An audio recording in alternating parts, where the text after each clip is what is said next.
বর্তমানে যারা পুলিশে কর্মরত আছে অধিকাংশ অফিসারই এই লীগের কোটায় অফিসার হয়েছে।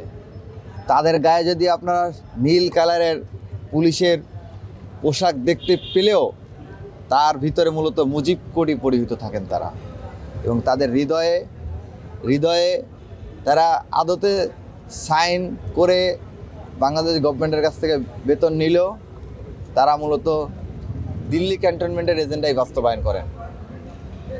এরাই জুলাইয়ে গণহত্যায় জড়িত ছিল, জুলাইয়ের ছাত্র জনতার উপরে গুলি চালিয়েছে, জুলাইয়ের ছাত্র জনতাকে খুন করেছে, গুম করেছে। গত 15-16 বছর যত গুম খুনের ঘটনা ঘটেছে, যত হত্যাকাণ্ডের ঘটনা ঘটেছে, প্রত্যেকটা হত্যাকাণ্ডে এই পুলিশ অফিসাররা ইনভলভ ছিল। গতকাল আপনারা দেখেন, আমরা বিস্ময়ের সাথে লক্ষ্য করি, যখন এই খুনি হাসিনার দোসরেরা, আওয়ামী লীগ কোনো রাজনৈতিক সংগঠন নয়, এটি দক্ষিণ পূর্ব এশিয়া তো বটেই, বহির্বিশ্বের সর্ববৃহৎ সশস্ত্র জঙ্গি সংগঠন। এটি শুধুমাত্র আমার বক্তব্য নয়, এটি এখন আদালত দ্বারা প্রমাণিত এবং আন্তর্জাতিক মানবাধিকার সংগঠনগুলো দ্বারা প্রমাণিত, এমনকি জাতিসংঘের মানবাধিকার কমিশনের রিপোর্টে আপনারা দেখেছেন। সুতরাং আওয়ামী লীগ কোনো রাজনৈতিক দল নয়, এটি বহির্বিশ্বের সর্ববৃহৎ সশস্ত্র জঙ্গি সংগঠন।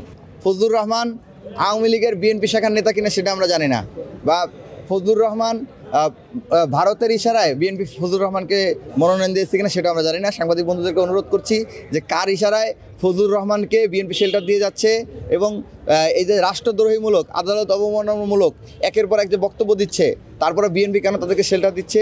তারা কি ভারতের পদলেহন করার জন্য, ভারতের প্রিয় ভাজন হওয়ার জন্য, বা শেখ হাসিনার সাথে একটি গোপন আঁতাত রাখার জন্য, খুনি হাসিনার সাথে একটা গোপন আঁতাত রাখার জন্য এবং পুনরায় ফিরে নিয়ে আসার জন্য এই ধরনের কোনো ষড়যন্ত্র করছে কিনা, বা লীগকে নর্মালাইজ করার জন্য এই ধরনের কোনো বিষয়গুলো করছে কিনা? এই জন্য আপনার বিএনপিকে এই প্রশ্নগুলো আপনারা করবেন।